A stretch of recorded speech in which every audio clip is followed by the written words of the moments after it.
En hjemmelavet tegnefilm om det at finde et sted at bo. Her er jeg. Jeg er 20 år gammel og bor med min mor et stenkast fra Dronningen, efter jeg har haft en barndom i Humlebæk. Jeg er vikar i en vuggestue og en børnehave, hvor jeg passer små søde børn dagen lang. Om aftenen arbejder jeg på en familie- og takeaway-restaurant på Østerbro, der hedder Gravy. Det betyder sovs. Og her er jeg. Jeg er 21 år gammel og fra Odense. Er det i Jylland? Men bor nu på Vesterbro med mine 2 roomier. Jeg arbejder også i en institution og elsker børn. I min fritid booker jeg bands, der spiller koncerter i København.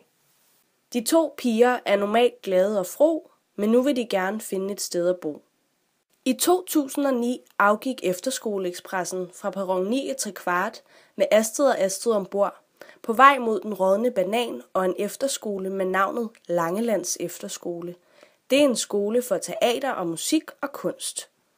De 2 Astrider blev puttet ind på det samme værelse, som hed Regnbuen 5, og straks opstod kærlighed og et nært venskab. Men efter 9 måneder i fryd og gammen måtte pigerne tage deres ting og pakke sammen. Astrid måtte rejse til Odense, og den anden Astrid tilbage til København.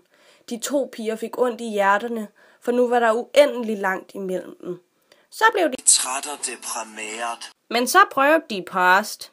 Så fik de det meget bedre. Så skrev og skrev de. Tak for det, post. Selv tak. Efter hårdt slid og slæb og lidt for meget sprut, var gymnasiet endelig slut. På med huerne. Nu var tiden heldigvis inde til en genforening af de 2 Astrider. Efter en tur på Roskilde havde Astrid fundet et sted at bo på Vesterbro. Lykken var stor, men den varede ikke evigt. Til sidst kunne hverken benene eller cyklerne klare turen frem og tilbage mellem de 2 piger. Men så fik Astriderne en lys idé. Sammen kan vi blive happy family. Nu blev de 2 piger kede, for hvor i alverden skulle de lede? De ledte og ledte, men ingenting skete. Det så sort ud for de 2 små. Det kunne ikke blive ved med at gå, for Astrid måtte ud. Den 1. september står hun for skud. Kravene er ikke mange. Her er en liste, så bliv ikke bange. 2 værelser, 1 til dem hver. Max 7.000, vi kan ikke mere. Adressen skal ikke have et særligt navn, så længe det bare er i København. Så snak og del, det vil hjælpe os meget i den her verden, hvor det hele er lidt sparet. Vi vil virkelig blive glade i hovedet.